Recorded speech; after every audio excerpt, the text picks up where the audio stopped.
Good morning students. நான் உங்களுக்கு இந்த செமஸ்டரில் ஆப்ரேட்டிங் சிஸ்டம்ஸ் அப்படின்ற தியரி ஹேண்டில் பண்ண போகிறேன். ஸோ அதோட subject code and subject name பார்த்துக்கோ, N243 ஆப்ரேட்டிங் சிஸ்டம்ஸ். ஓகேவா? ஸோ இதுதான் நம்மளோட subject name and subject code. So அதில் யூனிட் 1 என்னென்னு பார்த்தேன் அப்படின்னா introduction to operating systems. So operating சிஸ்டம்னா என்ன, அதை பற்றி தான் இந்த யூனிட்டில் நம்ம நினச்சி போகிறோம், படிக்க போகிறோம். ஸோ இதில் ஃபஸ்ட்டு டாபிக் நமக்கு என்ன கொடுத்துருக்காங்க அப்படின்னு பார்த்தோன்னா basics of operating system. First operating சிஸ்டம்னா என்ன அப்படின்னா யூசருக்கும் கம்ப்யூட்டருக்கும் நடுவில் சரியா இருக்கக்கூடிய ஒரு இன்டர்ஃபேஸ் மாதிரி ஒர்க் ஆகிறது தான் என்னது, ஒரு இன்டர்மீடியேட்டர் அப்படின்னு சொல்லி என்ன செய்யலாம் சொல்லலாம். ஸோ இந்த ஓஎஸை நம்ம சிஸ்டமில் இன்ஸ்டால் பண்ணால் தான் நம்ம என்ன செய்ய முடியும், அது நமக்கு சில ஃபங்க்ஷன்ஸை ப்ரொவைட் பண்ணும். அது மூலமாக நம்ம கம்ப்யூட்டரில் உள்ள எல்லா ஃபங்க்ஷன்ஸையும் என்ன செஞ்சலாம், ஒர்க் பண்ணி பார்க்கலாம். அதுக்கப்புறமா இதுதான் என்ன பண்ணுது அப்படின்னா கம்ப்யூட்டரில் ரன் ஆகக்கூடிய நிறைய ப்ரோக்ராம்ஸை என்ன பண்ணுது, அதோட எக்ஸிக்யூஷன்லாம் கண்ட்ரோல் பண்ணுது. அதுதான் நான் நோட்ஸில் கொடுத்துருக்கேன்.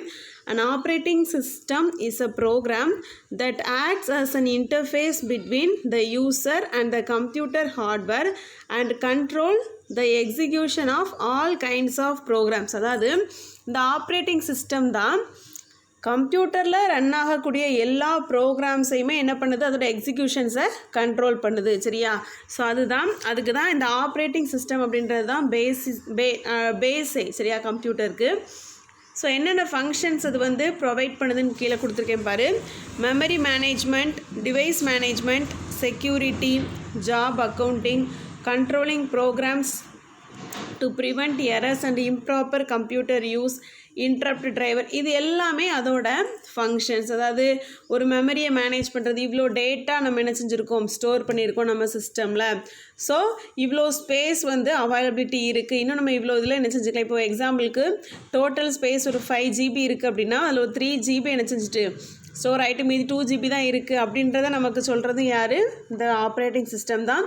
அது போக டிவைஸ் மேனேஜ்மெண்ட் அப்படின்னா என்ன அர்த்தம்னா நம்ம சிஸ்டம்லேயே அதாவது சிபியூலேயே சின்ன சின்ன நிறைய என்ன சொல்லுவோம் டிவைசஸ் இருக்கும். ஸோ அதுக்குரிய எல்லா இதையும் என்ன மேனேஜ் பண்ணுறது எல்லாமே இந்த ஆப்ரேட்டிங் சிஸ்டம் தான். தென் செக்யூரிட்டி, ஜாப் அக்கௌண்டிங், இந்த மாதிரி எல்லா வேலைகளையுமே இந்த ஆப்ரேட்டிங் சிஸ்டம் தான் என்ன செய்யுது. அதனால தான் சொன்னேன் இந்த ஆப்ரேட்டிங் சிஸ்டம் தான் ஒரு பேஸ் அப்படின்னு சொல்லி என்ன சொன்னேன். சரியா? அதோட டயக்ராம் பாரு. ஸோ ஃபஸ்ட்டு யூசர் இருக்காங்க. சரியா? யூசர் எத்தனை யூசர் இருந்தாலும் அதுக்கப்புறம் சிஸ்டம் சாஃப்ட்வேர்ஸ், அப்ளிகேஷன் சாஃப்ட்வேர்ஸ்னால் நம்ம யூஸ் பண்ணுற சாஃப்ட்வேர்ஸ். சரியா?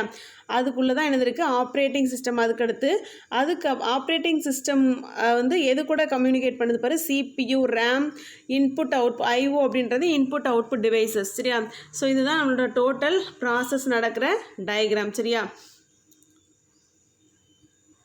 ஸோ யூசர்ஸாக இருந்தாலும் சரி, என்ன நம்ம ஏதாவது ப்ராசஸ் செய்கிறோம் அப்படின்னாலும் சரி, அந்த சிஸ்டமில் இருக்கக்கூடிய ரிசோர்ஸஸ் அதாவது CPU, RAM, இது IO டிவைசஸ் எல்லாத்தையுமே நம்ம எது மூலமாக தான் ஆக்சஸ் பண்ணுறோம் அப்படின்னா ஆப்ரேட்டிங் சிஸ்டம். அதனால தான் நான் சொன்னேன் ஆப்ரேட்டிங் சிஸ்டம் ஒரு இன்டர்மீடியேட்டர் மாதிரி என்ன செய்யுது, ஆக்ட் பண்ணுது அப்படின்னு சொல்லி என்ன சொன்னேன். சரியா? யூசருக்கும் கம்ப்யூட்டர் ஹார்ட்வேர்ஸ் அப்படின்றது எதெல்லாம் சொல்லுவோம்னா அந்த CPU, RAM, ROM இதெல்லாம் தான் என்ன சொல்லுவோம், கம்ப்யூட்டர் ஹார்ட்வேர்ஸ் அப்படின்னு என்ன சொல்லுவோம். ஸோ இதுக்கு இடையில யூசருக்கும் கம்ப்யூட்டர் ஹார்ட்வேர்ஸுக்கும் இடையில ஒரு இன்டர்மீடியேட்டர் அதாவது இன்டர்ஃபேஸ் மாதிரி எது ஆக்ட் பண்ணுது அப்படின்னா இந்த OS ஆப்ரேட்டிங் சிஸ்டம். சரியா? ஸோ ஒரு ஜென்ரேஷன்ஸ் பாரு. ஜென்ரேஷன் அதாவது ஃபஸ்ட்டு எப்படி, இதுதான் ஃபஸ்ட்டு ஜென்ரேஷன், எப்படி ஸ்டார்டிங்லேருந்து அது வளர்ந்து வந்துச்சுன்னு சொல்லி என்ன பார்க்கலாம். ஃபஸ்ட்டு 1940s தான் அதோட ஃபஸ்ட்டு ஜென்ரேஷன் இருந்திருக்கு.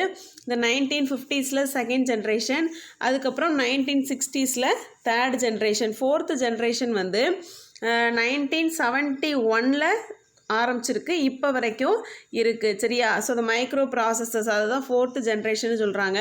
தென் ஃபிஃப்த்து ஜென்ரேஷன் அப்படின்னா இப்போ இருக்கிறதும் பின்னாடி வரக்கூடியதும் அதுதான் என்னதுன்னா ஃபிஃப்த்து ஜென்ரேஷன் என்ன செய்கிறாங்க சொல்கிறாங்க. சரியா? அதுக்கப்புறம் ஃபஸ்ட்டு ஜென்ரேஷனோடதை பாரு 1945 to 55 வரைக்கும் vacuum tubes and plug boards அப்படி சொல்லி கொடுத்துருக்காங்க. சரியா? ஸோ அதில் ஃபஸ்ட்டு பாரு, digital computers were not constructed until the second world war. அதாவது கம்ப்யூட்டர்ஸ் வந்து கன்ஸ்ட்ரக்ட் எது ரெண்டாவது உலகப் போர் நடந்ததில்ல அது வரைக்கும் கம்ப்யூட்டர்ஸே என்ன செய்யாது கிடையாது. சரியா? ஸோ அதை வந்து எப்போ கொண்டு வராங்க பாரு, 1950 தான் என்ன செஞ்சுருக்காங்க, punch cards were introduce and this improve the computer. Punch card அப்படின்ற ஒரு இதுதான் ஃபஸ்ட்டு இன்ட்ரடியூஸ் பண்ணியிருக்காங்க. அதுக்கப்புறம் தான் அது வந்து கம்ப்யூட்டர் சிஸ்டமாக என்ன செஞ்சுருக்கு, மாறியிருக்கு. சரியா? அதுக்கப்புறம் அந்த நாட்களில் என்ன தான் யூஸ் பண்ணியிருக்காங்க அப்படின்னா ப்ளக் போர்ட்ஸ் தான் என்ன செஞ்சுருக்காங்க, யூஸ் பண்ணியிருக்காங்க. ப்ளக் போர்ட் அப்படின்றது தான் என்ன செஞ்சுருக்காங்க, யூஸ் பண்ணியிருக்காங்க. ஓகேவா? ஸோ உனக்கு இந்த செகண்ட் பாயிண்டில் பார்த்தா தெரியும். Calculating engines with mechanical relays were built at that time. However, the mechanical relays were very slow and were later replaced with vacuum tubes. அதாவது அந்த காலத்தில் மெக்கானிக்கல் ரிலே அப்படின்னு தான் ஒன்று யூஸ் பண்ணியிருக்காங்க. அதுக்கு பதிலாக தான் வேக்கம் டியூப்ஸும் அதுக்கப்புறம் ப்ளக் போர்ட்ஸ் இந்த மாதிரி இதெல்லாம் என்ன செஞ்சுருக்காங்க, யூஸ் பண்ணியிருக்காங்க. சரியா? அதுக்கப்புறம் தான் 1950 தான் பஞ்ச் கார்டு அப்படின்ற ஒன்றை இன்ட்ரடியூஸ் பண்ணியிருக்காங்க. ஸோ அதுக்கப்புறம் தான் படிப்படியாக என்ன வந்திருக்கு, கம்ப்யூட்டர் சிஸ்டம் வந்திருக்கு. சரியா? அதுக்கப்புறம் செகண்ட் ஜென்ரேஷனை பார்த்தேன் அப்படின்னா transistors led to the development of the computer systems that could be manufactured and sold to paying customers. These machines were known as mainframes and were locked in air-conditioned computer rooms with staff to operate them. அதாவது transistor தான் என்ன செஞ்சுருக்காங்க, transistor மூலமாக தான் இந்த computer system என்ன செஞ்சுருக்காங்க, வந்திருக்கு. ஸோ இதை வந்து என்ன பண்ணியிருக்காங்க அப்படின்னா ஒரு பெரிய ஏர் கண்டிஷன்னா ஏசி, ஃபுல் ஏசி இருக்கிற ரூமில் வந்து அந்த கம்ப்யூட்டர் சிஸ்டமை வச்சு என்ன செஞ்சுருக்காங்க, மெயின்டைன் பண்ணியிருக்காங்க. அதுக்கப்புறமா அதுக்கு வந்து ஒரு ஸ்டாஃப் என்ன செஞ்சுருக்காங்க, போட்டிருக்காங்க அதை மெயின்டைன் பண்ணுறதுக்காக. அதுக்கப்புறமா அதுக்கடுத்த ஸ்டெப் என்ன நடந்திருக்கு பார்த்தோன்னா பேட்ச் சிஸ்டம் அப்படின்ற ஒன்று கொண்டு வந்திருக்காங்க.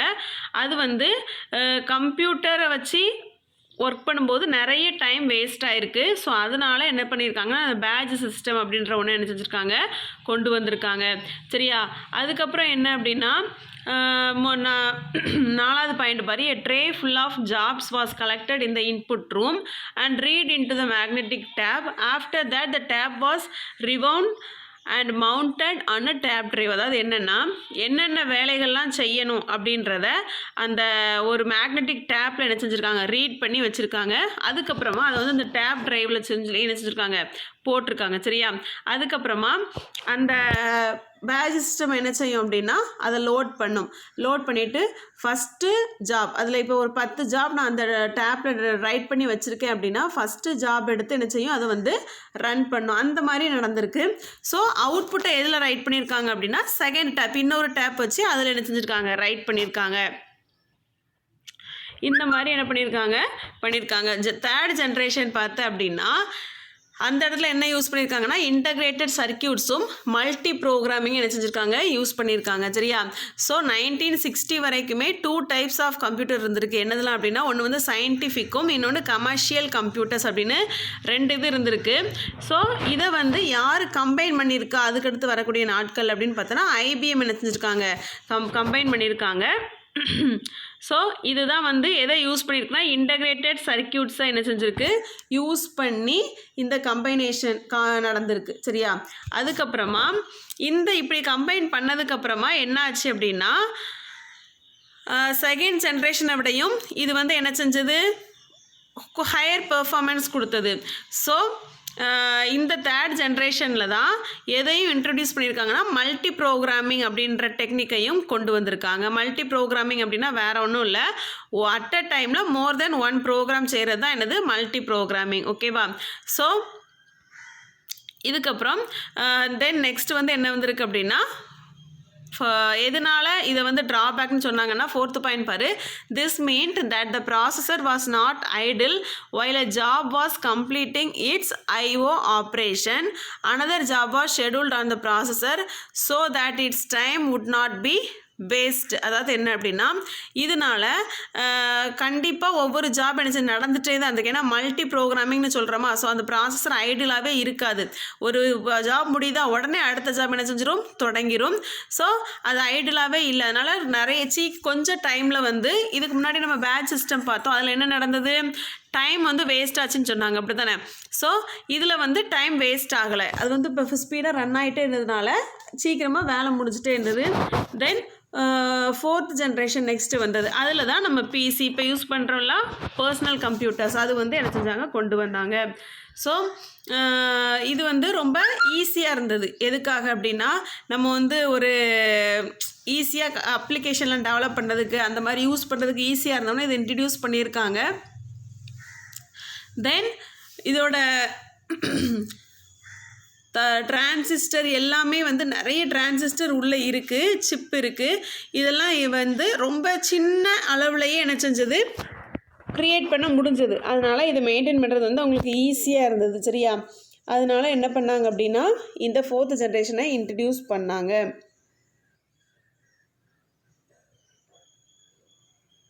ஸோ இதுதான் நம்ம என்ன பண்ணிகிட்ருக்கோம், இப்போ யூஸ் பண்ணிகிட்ருக்கோம். தென் செகண்ட் பாயிண்ட் பாரு, these where chips containing thousands of transistors on a square centimeter of silicon. Because of these, microcomputers were much cheaper than mini computers, and that made it possible for a single individual to own one of them. அதாவது என்ன அப்படின்னா இது வந்து ரொம்ப சின்ன சின்ன சைஸில், அதனால் ஆல்ரெடி நான் சொன்ன மாதிரி அதில் உள்ள சிப்ஸு எல்லாமே ரொம்ப சின்ன சைஸ்லேயே என்ன செஞ்சது, அதால் ஒர்க் பண்ண முடிஞ்சது. அதனால் இது வந்து சீப்பராகவும் இருந்ததா, ஸோ ஒருத்தங்க இதை என்ன செஞ்சுக்கலாம், ஈஸியாக யூஸ் பண்ணிக்கலாம். அதுக்காக தான் இந்த இன்ட்ரடியூஸ் பண்ணாங்க. அதுக்கப்புறமா இந்த பர்சனல் கம்ப்யூட்டர்ஸ் வந்து யூஸ் பண்ண ஆரம்பித்ததுலேருந்து நெட்ஒர்க்ஸோட க்ரோத் வந்து நல்லா இருந்தது. சரியா, அதனால் இது வந்து இது மூலமாக தான் நெட்வொர்க் ஆப்ரேட்டிங் சிஸ்டம்ஸும் டிஸ்ட்ரிபியூட்டட் ஆப்ரேட்டிங் சிஸ்டமும் என்ன செஞ்சது, உருவாச்சு அப்படின்னு சொல்லி சொல்கிறாங்க. லாஸ்ட் பாயிண்ட் பார்த்தோம் அப்படின்னா த users were aware of a network while using a network operating system and could log into remote machines and copy files from one machine to another. இதனால் ஒரு மெஷின்லேருந்து நம்ம ஃபைல்ஸை காப்பி பண்ணி இன்னொரு இதில் என்ன செய்ய முடியுது, மாற்ற முடிஞ்சது அப்படின்னு சொல்லி என்ன செஞ்சுருக்காங்க, கொடுத்துருக்காங்க. சரியா, தென் நான் லாஸ்ட் பார்த்தேன் அப்படின்னா 5th ஜென்ரேஷனில் ஆர்டிஃபிஷியல் இன்டெலிஜென்ஸ் பேஸ் பண்ணி தான் என்ன செய்யும், டிவைசஸ் எல்லாம் இருக்குன்னு சொல்கிறாங்க. சரியா, so are still in development, இன்னுமே அதை வந்து டெவலப் பண்ணிகிட்டே தான் இருக்காங்க. இன்னும் நமக்கு நடைமுறைக்கு என்ன செய்யலை, கொண்டு வரல.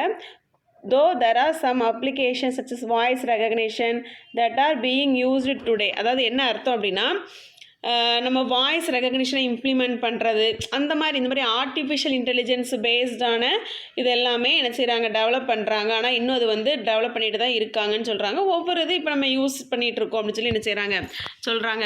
தென் செகண்ட் பாயிண்ட் பார்த்தோன்னா the use of parallel processing and superconductors is helping to make artificial intelligence a reality. அதாவது parallel processing அப்படின்ற ஒரு டெக்னிக்கும் தென் சூப்பர் கண்டக்டர்ஸ் அப்படின்ற ஒரு இது யூஸ் பண்ணுறாங்க இதை வந்து டெவலப் பண்ணுறதுக்காக. அதுக்கப்புறம் என்ன பார்த்தோம் அப்படின்னா லாஸ்ட் பாயிண்ட் வர the goal of 5th generation computing is to develop devices that respond to natural language input and are capable of learning and self organization. அதாவது 5th ஜென்ரேஷன் வந்து 4th விட கண்டிப்பாக அட்வான்ஸ்டாக தான் எல்லாருமே எதிர்பார்ப்பாங்க, அப்படி தானே. ஸோ இது வந்து என்ன சொல்கிறது, நேச்சுரல் மாதிரி இப்போ நார்மலாக நம்ம பேசுகிறோம், இதுக்கு அது என்ன பண்ணணும், நமக்கு ரெஸ்பாண்ட் பண்ணணும், அந்த அளவுக்கு அது வந்து அதை டெவலப் பண்ணணும்னு சொல்லி நினச்சிடறாங்க, சொல்கிறாங்க. சரியா, அதுக்கப்புறமா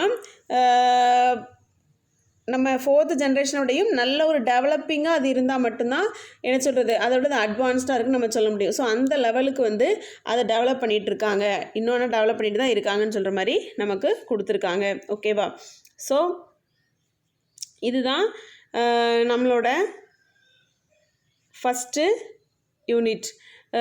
ஸ்டார்டிங்கு 2 டாபிக் நம்ம இது வரைக்கும் படிச்சிருக்கோம். ஒன்று என்னன்னு பார்த்தோம் அப்படின்னா ஃபஸ்ட்டு எடுத்ததுமே ஆப்ரேட்டிங் சிஸ்டம்னா என்னன்னு பார்த்தோம், அது வந்து எப்படி ஒர்க் ஆகுது அப்படின்றத பார்த்தோம், அப்படி தானே, எதுக்கு நமக்கு யூஸ் ஆகுதுன்றதை பார்த்தோம். ரெண்டாவது பார்த்தோம் அப்படின்னா ஜென்ரேஷன், அதோட ஜென்ரேஷன்ஸை என்ன செஞ்சோம், பார்த்துருக்கோம். டோட்டலி 5 ஜென்ரேஷன் நமக்கு கொடுத்துருக்காங்க ஸோ ஸ்டார்டிங்லேருந்து. Then types of operating system சரியா டைப்ஸ் ஆஃப் ஆப்ரேட்டிங் சிஸ்டம் என்னென்ன ஆப்ரேட்டிங் சிஸ்டம் இருக்குதுன்னு பார்த்தோம் அப்படின்னா 5 டைப்ஸ் கொடுத்துருக்காங்க. ஒன்று வந்து desktop system, distributed operating system, clustered system, real time operating system, embedded operating system. So desktop system அப்படின்றது என்ன அப்படின்னா அதாவது நம்ம நார்மலாக என்ன சொல்கிறது கொஞ்சம் இந்த சிஸ்டம் பார்க்குறதுக்கு வந்து கொஞ்சம் எப்படி இருக்கும் அப்படின்னா கொஞ்சம் பெருசாக அந்த மாதிரி இருக்கும் சரியா. ஸோ ஃபஸ்ட்டு பாயிண்ட் பார்த்தோன்னா எனக்கு புரியும். Earlier CPUs and PCs lacked the features needed to protect and operating system from user programs. PC operating systems therefore were neither multi user nor multi tasking. அதாவது என்ன அப்படின்னா அந்த ஆப்ரேட்டிங் சிஸ்டமில் வந்து மோர் தென் one யூஸரும் work பண்ண முடியாது, மோர் தென் ஒன் டாஸ்க்கையும் நம்மளால் execute பண்ண முடியாது. இதுதான் டெஸ்க்டாப் சிஸ்டம்னு சொல்கிறோம். என்ன அப்படின்னா ஒரு ப்ரோக்ராம் நான் ரன் பண்ணிகிட்ருக்கேன்னா இன்னொரு ப்ரோக்ராம் இப்போ நீ வந்து இப்போ இருக்கிற சிஸ்டமில் நீ என்ன பண்ணலாம் ஒரு இப்போ வேடை நான் ஓப்பன் பண்ணுறேன் மைக்ரோசாஃப்ட் வேடை அந்த சேம் டைமில் நான் என்ன செய்யலாம் எக்ஸலையுமே ஓப்பன் பண்ணலாம் அப்படி தானே. ஆனால் அதில் வந்து அப்படி பண்ண முடியாது சரியா. வேடை ஓப்பன் பண்ணிட்டேன்னா அதை க்ளோஸ் பண்ணினதுக்கப்புறம் தான் என்ன செய்ய முடியும் எக்ஸலை ஓப்பன் பண்ண முடியும். அதுதான் என்ன சொல்கிறாங்க அப்படின்னா அந்த மல்டி டாஸ்கிங் அதெல்லாம் கிடையாதுன்னு சொல்லி என்ன செய்கிறாங்க சொல்கிறாங்க. அதுக்கப்புறம் அதுக்கடுத்து பாரு however the goals of these operating systems have changed with time. Instead of maximizing CPU and peripheral utilization, then the system opt for maximizing user convenience and responsiveness. அதாவது இந்த மாதிரி இதெல்லாம் கிடையாது. இப்போது என்ன சொல்கிறது ஒரு நம்ம இப்போ யூஸ் பண்ணுற மாதிரி அதில் கிடையாது, ரொம்ப ஸ்லோவாக அந்த மாதிரி தான் இருக்கும். ஸோ இதை தான் நம்ம டெஸ்க்டாப் சிஸ்டம்னு சொல்கிறோம். அதுக்கப்புறம் பார்த்தோம் அப்படின்னா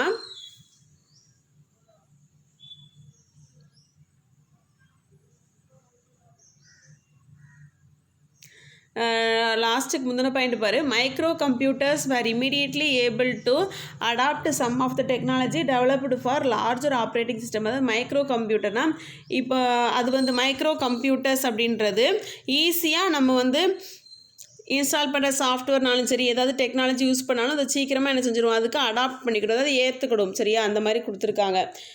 இன்னொரு இதில் பார்த்தேன் அப்படின்னா மைக்ரோ கம்ப்யூட்டர்ஸ் வந்து ரொம்ப லோ தான், அதோட காஸ்ட் வந்து ரொம்ப லோ தான். ஸோ லாஸ்ட் பாயிண்ட் பார்த்தோன்னா உனக்கு தெரியும். thus some of the design decisions made in operating systems for mainframes may not be appropriate for small systems. So main frames அப்படின்றது இதையும் சொல்லலை, டெஸ்க்டாப் ஆப்ரேட்டிங் சிஸ்டம் தான் மெயின் ஃப்ரேம்ஸ் செய்கிறாங்க சொல்கிறாங்க. ஸோ அந்த மெயின் ஃப்ரேம்ஸுக்கு தான் அந்த ஆப்ரேட்டிங் சிஸ்டம் என்ன செஞ்சுருக்காங்க ஃபஸ்ட்டு யூஸ் பண்ணி பார்த்துருக்காங்க. அது வந்து இந்த ஸ்மாலர் சிஸ்டம் மைக்ரோ கம்ப்யூட்டர்ஸ் இந்த மாதிரி சிஸ்டம்க்கு வந்து ஒத்து வரலன்னு சொல்லி சொல்கிறாங்க சரியா. ஸோ லார்ஜர் சிஸ்டம்க்கு அதை யூஸ் பண்ணியிருக்காங்க, ஆனால் அது ரொம்ப ஸ்லோவாக தான் இருந்திருக்கு. ஆனால் மைக்ரோ கம்ப்யூட்டரை வந்து கம்பேர் பண்ணும்போது அந்த லார்ஜர் சிஸ்டம் வந்து இன்கன்வீனியண்ட்டாக இருந்திருக்கு. ஸோ பட் அந்த ஆப்ரேட்டிங் சிஸ்டமுமே இதுக்கு என்ன செய்யல ஒத்து வரல அப்படின்னு சொல்லி கொடுத்துருக்காங்க சரியா. அதுக்கப்புறம் பார்த்தோம் அப்படின்னா இன்னும் 4 டைப்ஸ் ஆஃப் ஆப்ரேட்டிங் சிஸ்டம் நமக்கு என்ன செஞ்சுருக்காங்க கொடுத்துருக்காங்க. ஃபஸ்ட்டு ஒன்று தான் மட்டும் தான் என்ன செஞ்சுருக்கோம் பார்த்துருக்கோம், டெஸ்க்டாப் மட்டும் பார்த்துருக்கோம். நெக்ஸ்ட்டு பார்த்தோம் அப்படின்னா டிஸ்ட்ரிபியூட்டட் ஆப்ரேட்டிங் சிஸ்டம் சரியா. டிஸ்ட்ரிபியூட்டட் ஆப்ரேட்டிங் சிஸ்டம் அப்படின்றது என்னன்னு பார்த்தோன்னா அதாவது மைக்ரோ ப்ராசஸர் எல்லாமே ரொம்ப இதோட மோட்டிவேஷன் என்னன்னு பார்த்தேன் அப்படின்னா டெக்னாலஜி எல்லாமே நல்ல அட்வான்ஸ்டாக இருக்கணும், பட் அதில் நம்ம யூஸ் பண்ணுறது எல்லாமே விலை குறைவாகவும் இருக்கணும், ஆனால் நல்ல பவர்ஃபுல்லாகவும் இருக்கணும். அதுதான் இந்த ஆப்ரேட்டிங் சிஸ்டமோட மோட்டிவேஷன். ஸோ இந்த மாதிரி இது வச்சிருக்கிறது அப்படின்னால இது வந்து நிறைய கம்ப்யூட்டர்ஸில் என்ன செய்யலாம் இதை வந்து யூஸ் பண்ணலாம்னு சொல்லி என்ன செஞ்சுருக்காங்க கொடுத்துருக்காங்க. மெயின் பெனிஃபிட் என்னன்னு பார்த்தேன் அப்படின்னா அதோட ப்ரைஸ் வந்து ரொம்ப லோ அண்ட் பெர்ஃபார்மன்ஸ் ரேஷியோ அதுவும் என்ன செய்யுதுதான் இட்ஸ் ப்ரைஸ். இந்த தேர்ட் பாயிண்ட் பார்த்தோன்னா தெரியும். இந்த main benefit of distribute system is its low price performance ratio அப்படின்னு சொல்லி என்ன செஞ்சுருக்காங்க கொடுத்துருக்காங்க. அதுதான் இதோட மெயின் பெனிஃபிட்டு அப்படின்னு கொடுத்துருக்காங்க சரியா. ஸோ அதில் டயக்ராம் பார்த்தோன்னா உனக்கு தெரியும். இதுதான் ஆப்ரேட்டிங் சிஸ்டம். ஸோ இது நிறைய கம்ப்யூட்டர்ஸில் ஒர்க் பண்ணுற மாதிரி என்ன செஞ்சுருக்காங்க கொடுத்துருக்காங்க. அதில் அட்வான்டேஜஸ் பார்த்தேன் அப்படின்னா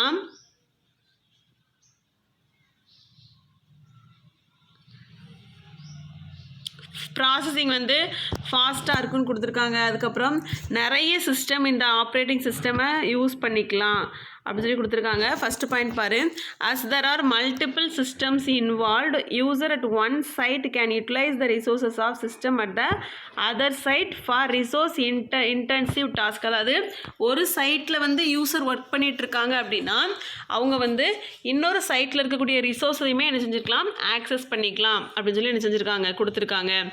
அதுக்கப்புறம்